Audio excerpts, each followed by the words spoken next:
Hello, ladies and gentlemen, boys and girls.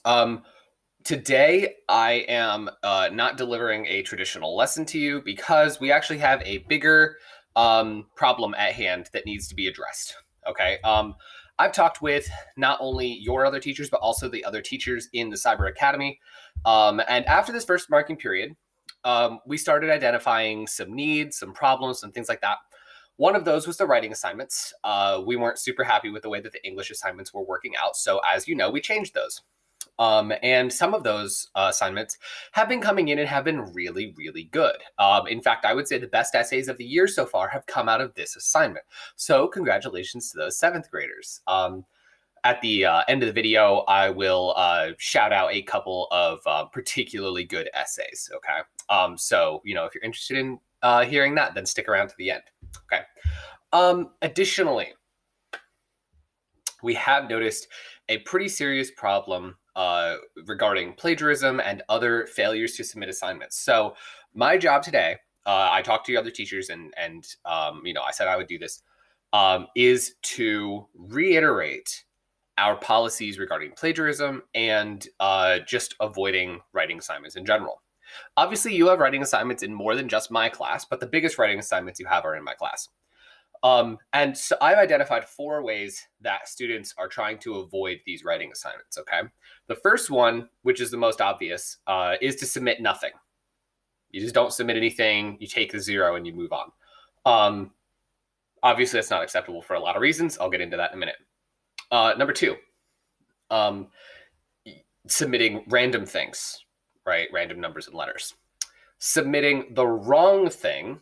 So, like you send in like your science notes, right? And pretend that it's your English assignment and hope that I don't notice that there's a bar graph on it, okay? Or like the mitochondria or whatever. And then, of course, plagiarism. And this one is the most serious, okay? So I'm going to go in ascending order of not annoying, okay? So, first one, most not annoying one is submitting nothing. I get it. Sometimes you just think, I want to have a good grade, but I don't want it that bad. So I'm just going to submit nothing to this writing assignment and take the hit to my grade. I get that. But unfortunately, writing assignments do count for a significant part of your grade. And guess what? If you're the type of person who's skipping writing assignments, you're probably also not having the best grades to begin with. So, probably not a good idea. As a result, I've requested, I don't know if it's going to happen, but I've requested that the weighting of the writing assignments go up significantly in the next two marking periods. So far, if you've been able to tank, 10, 20% of your grade, and you're like, okay, I can squeak out a 65 while taking zeros on the writing assignments, you won't be able to next marking period. So better get to work. Number two, submitting random numbers and letters. This one, again, I get it. Sometimes you just feel like you don't have time to address it right now, so you submit B space B space B space B space. Okay. This one says to me, I saw the assignment. I know that I need to bypass the assignment for whatever reason, and I'm just going to submit these random numbers and letters to do it. That kind of annoys me a little bit.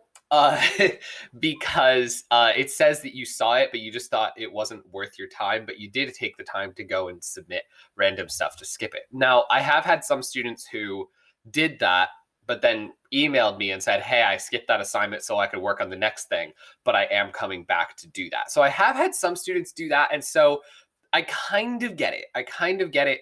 But at the same time, if I do see that, I'm just putting a zero in for you. And I'm emailing your parents, right? Because that actually goes for all of these. If I see one of these, I email you and your parents. And if they don't respond, then I'm going to give a call home. Okay, so which is what I'm doing starting Monday if I don't get any responses to these essays. Okay, so yeah, keep an eye out for that. Number three, now this one annoys me quite a bit because I know you're not this dumb. All right, you're all smart kids. That's why you're avoiding work, right? Smart people avoid work. I get that. This third one annoys me because I know for a fact that you can read at least 4 words, and I get people who submit like their science assignments to me, right? It's like a graph of like a cell, and they're like, "That's my essay," and it says on the title of the document itself, the actual name of the file says like science chapter 2 assignment. It's like, come on, come on. I know that you know that that is not the right assignment. Okay, so don't even try. And if it is an honest mistake, you can just email me, say, "Oh, my mistake. Can I submit my real work to you?" And I will always say yes. But guess what? In my half a decade of teaching, no one has ever submitted a mistaken assignment like that, right? Like they're accidentally submitted their math homework, or they accidentally submitted their science homework. And not a single person who has ever done that has actually had the real work done. So if you tell me that, oh, I accidentally submitted my science homework, but I do have the real work right here ready to go for you, you'll be the first person to ever do that for me. So I don't buy it. Okay. And last but not least, and this one is the most serious, plagiarism. Taking work from online and claiming it as your own. This is stealing, it's intellectual theft. And more importantly, this has actual consequences. I know it may not feel like it has real consequences right now because you're sitting at home, but imagine if you were sitting in school. Imagine if you were in my classroom. You turned in an essay and I looked at it and I was like, this is obviously copied from some website. What would happen? Right? I would call you up at the end of class, right? I would probably have already found where you had taken it from, because let's face it, if you're plagiarizing something, you probably Google searched it and took one of the first four results, right? So it's not going to take me long to find it. And then I would give you a 0 for the assignment, and I would send an email home, and I would write it up as an infraction. That's the first time you do it. Second time you do it, what happens? That's disciplinary action, right? You go down to the office, you get a detention or an ISS. That's what happens. All right. And any of you considering secondary education, if you do this in college, they take it very seriously. Usually, one time is all it takes to get a 0 for the assignment, sometimes a 0 for the class. And if you do it more than once, you can be expelled. Right? It's that simple. I actually had an instance where a professor asked to meet with me for office hours because one of the paragraphs of my writing assignment in college came up under their plagiarism checker as a copied phrase, or like mostly copied. It was like 85%. And I was like, oh wow, okay, so let's go meet with her. She showed me the thing, and they have an in university plagiarism checker. So all the papers that students write get uploaded to this program. And if you ever try to plagiarize work, even your own work, if you try to submit the same thing to two different professors, it will actually come up as plagiarized. And that's basically what happened, is that I had written a very similar paper for another professor for on the same topic, because we both professors chose the same book. So I wrote very, very similar things to both professors. It was original work, it was an original paper, but I mean, I have the same brain, right? So I wrote the same thing. And when I showed her this and when I explained, I was like, "Oh, that's my paper. I wrote that for that professor last marking period, but or last semester, but we had the same book." So as you can see, a significant portion of it is changed, but that was my paper. And she was like, "Oh, okay, all right, that's fine." But it was that serious that she actually called me to her office hours to look at it. Um, and that type of thing can in fact happen in higher levels, and it would be disciplinary action. Now, what's happening right now? Okay, so right now I'm going to lay out the actual consequences for this. Okay, but before I do, I am going to give you your bingo number. I rolled it just before coming on today, and your bingo number was 14. That is 1-4. Okay. We have not had that number yet, I don't think. So we should be good with that one. Okay, so just to recap, let's hit the consequences and what exactly is going to be happening. First off, we know a lot of you are cheating and doing this, right? We get these assignments, those 4 ways that I talked about, you skipping assignments, okay?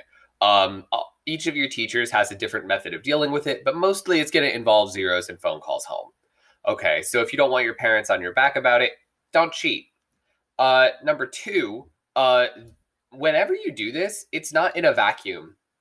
You are getting write-ups and notifications in Sapphire for this. So your teachers for the future, when you are back in school, will be aware of this, and disciplinary action may be taken much faster as a result of your ISACA record.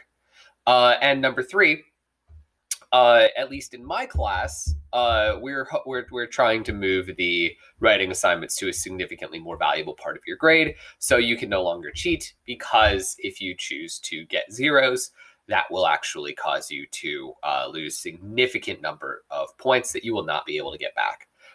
So, to those of you who are doing your work properly, thank you very much. A few students who really stood out to me as excellent writers: Mark Fish, Victoria Valero.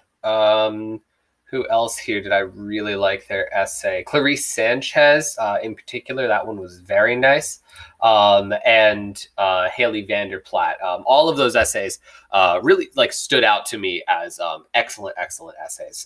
Very good sense of organization, multiple paragraphs, introductions, conclusions. They included argumentative features, quotes, support. Okay, so all of these things are very, very good. Okay, so thank you for all of you who did that. And thank you for watching this video. If you did watch it, you're the people who shouldn't have to. But unfortunately, we have a lot of people who are not taking this work seriously, and they are just trying to avoid it for the quickest possible escape from their responsibilities. And it's not acceptable. It's a little sad, and we're worried about you. We care about your education, sometimes more than anybody else, and we do want you to be successful. And sometimes that involves a little bit of tough love. So from all of your teachers on the 7-8 split ISACA team,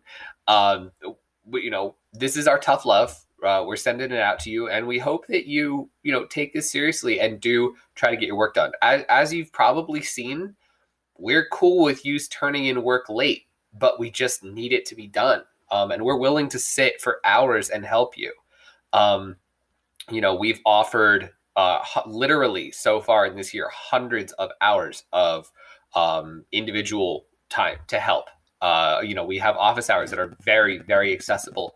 And all you need to do is take us up on those offers. All you need to do is reach out your hand and say, hey, I need help on this assignment, and we will help you out.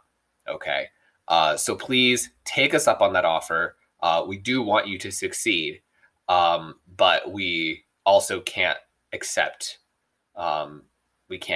cheating, and we certainly cannot accept you giving up on your work. Okay, so please take this to heart, and I'll see you next time.